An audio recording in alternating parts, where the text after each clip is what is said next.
Bienvenue pour vivre cet instant de parole de la vie éternelle avec Marc Joseph. Aujourd'hui, nous sommes le 12 septembre 2025. Et je suis de retour pour te rappeler que ce jour du 12 septembre 2025 est pour toi un jour de grâce. Parce que tu détiens dans ta vie la présence de Jésus-Christ qui te dit, je suis avec toi tous les jours jusqu'à la fin du monde. Et j'insiste à répéter que si Jésus-Christ est dans ta vie, il est dans ta vie dans toute la plénitude de sa grâce. C'est que la grâce est dans ta vie. C'est la grâce pour toi, la grâce pour ceux qui te font du mal, la grâce pour ceux qui t'aiment pas, la grâce pour ceux qui t'ont offensé. Jésus-Christ est dans ta vie, il te remplit de sa grâce, et toi tu vas répandre cette grâce sur tous ceux qui s'approchent de toi, quel que soit leur comportement. Là, Jésus-Christ n'a jamais condamné quelqu'un. Si sa grâce est en toi, tu ne prononceras jamais une condamnation sur une personne quelconque. Sois-en sûr. Jésus-Christ s'engage à être avec toi tous les jours jusqu'à la fin du monde. Donc, chaque jour est pour toi un jour de grâce, parce que Jésus-Christ ne sera jamais ton condamnateur. Il vient dans ta vie, c'est pas pour te condamner, c'est uniquement pour te sauver, pour te permettre d'avoir une vie paisible dans la paix et le repos, et que ton âme soit apaisée avec la présence de Jésus-Christ, le Sauveur, qui est en toi, que son Nom soit béni. Je vais continuer avec toi la lecture de l'évangile de Matthieu, chapitre 15. Nous avons lu hier que, ayant appelé la foule, Jésus leur dit, écoutez et comprenez. Ce n'est pas ce qui entre dans la bouche qui souille l'homme, mais ce qui sort de sa bouche, c'est ce qui le souille. J'avais dit hier, bien, il faut faire attention, bien, autant que tu fais attention à ce que tu manges, fais attention aussi à ce que tu dis.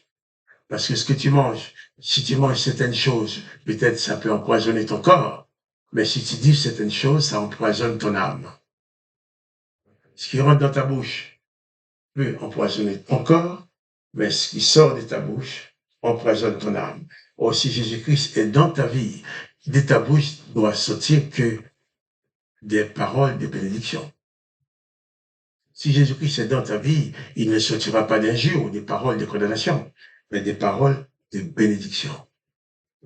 Là, tu n'es pas souillé, ta bouche prononce des paroles qui ne souillent pas.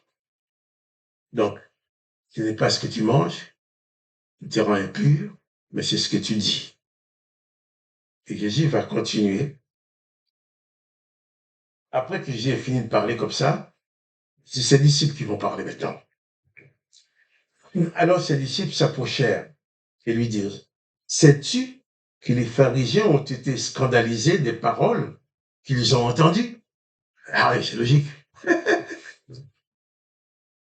Les pharisiens étaient scandalisés de ce que Jésus leur a dit, que ce ne sont pas qui entrent dans le ventre qui souillent l'homme, mais c'est ce que sort de la bouche. Jésus leur avait dit aussi, vous placez votre tradition religieuse au-dessus des paroles de Dieu, au-dessus de la parole de Dieu. Au lieu de pratiquer la parole, vous mettez sur les gens le joug de la tradition. Jésus leur dit aussi, eh bien, attention, ce n'est pas parce que quelqu'un a mangé avec les mains sans laver qu'il est impur.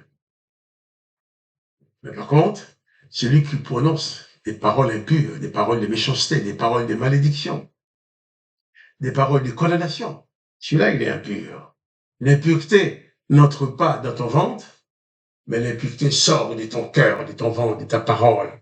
Car c'est de la pensée de l'homme que vient tout cela. Hein? Les disciples, pas dire à Jésus, même que tu sais, tu as scandalisé les pharisiens, parce que pour les disciples, les pharisiens, c'était quand même les autorités religieuses qui régnaient sur le peuple, qui machin. Oui, Seigneur, tu sais, tu les as scandalisés.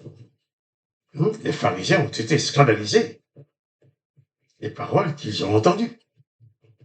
Jésus va leur répondre. Toute plante qui n'a pas planté, toute plante que n'a pas planté mon Père céleste sera déracinée.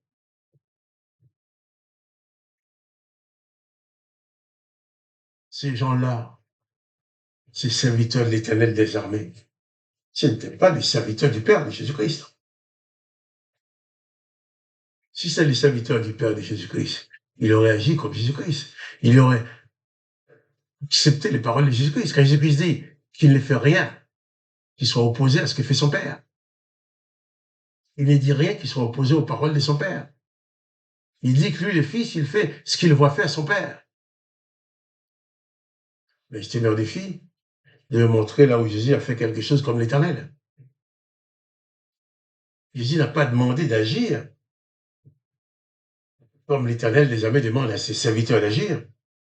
Jésus, toute plante que n'a pas planté mon Père céleste sera déracinée.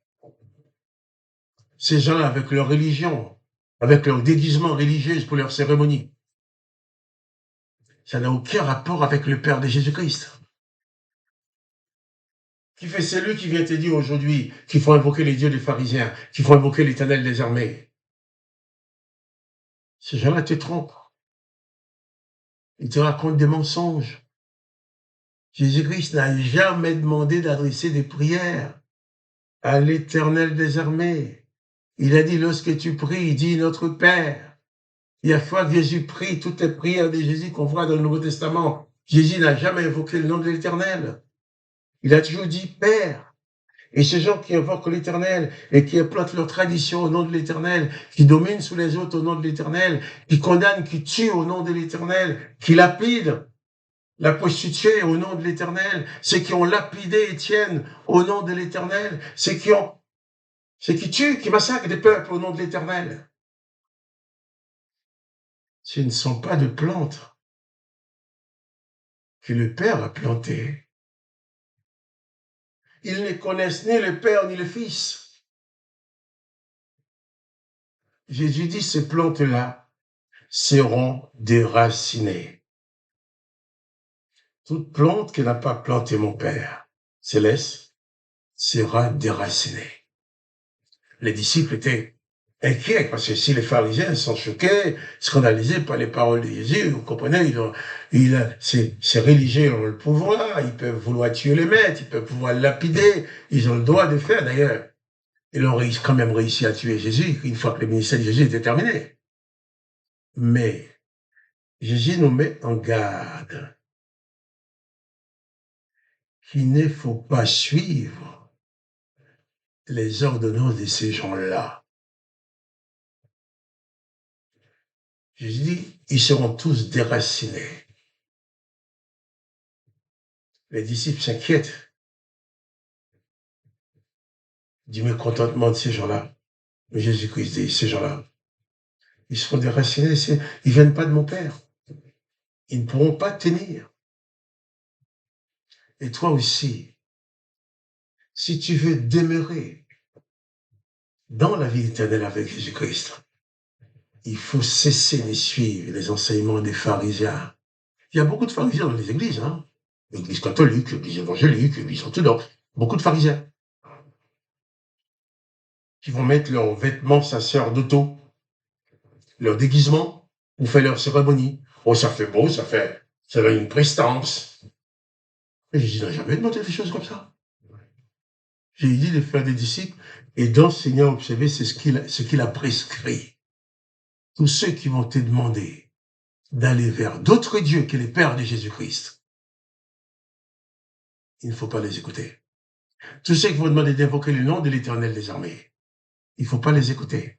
Parce que les enseignements de l'Éternel des armées et les enseignements de Jésus-Christ ne sont pas les mêmes. On ne peut pas suivre les deux en même temps. Si vous avez Jésus-Christ dit, eh bien, tous ces arbres-là qui ont été plantés par l'Éternel des armées, qui n'ont pas été plantés par mon Père céleste, ils seront déracinés. Car l'Éternel des armées n'a promis l'éternité à personne. Aucun être humain ne peut dire que l'Éternel des armées leur a promis l'éternité. L'Éternel des armées a dit, j'exterminerai l'homme, et il a dit, empêchons l'homme de vivre éternellement. Donc l'éternité, pour les humains, face à l'Éternel des armées, pas question. Il n'y a que Jésus-Christ qui dit, celui qui croit en moi, dit-il, vivra éternellement.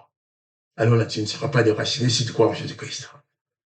Mais si tu veux suivre ces gens-là, tu veux invoquer l'Éternel des armées, comme ton Dieu. L'Éternel n'est jamais loyal, hein. Il dit ce qu'il fait. Il se cache pas. Quand il a voulu piéger Pharaon, il a dit à Moïse, vas-y, mais j'ai piégé Pharaon. Il dit qu'il n'entrera pas dans la vie éternelle. Mais Jésus-Christ dit, tu vivras éternellement. Tu ne seras pas déraciné si tu es en Jésus-Christ. Nous reviendrons sur ce texte demain, Dieu voulant. Sois béni. Attache-toi à Jésus-Christ et sois en paix. Et je te dis à demain pour les paroles de la vie éternelle.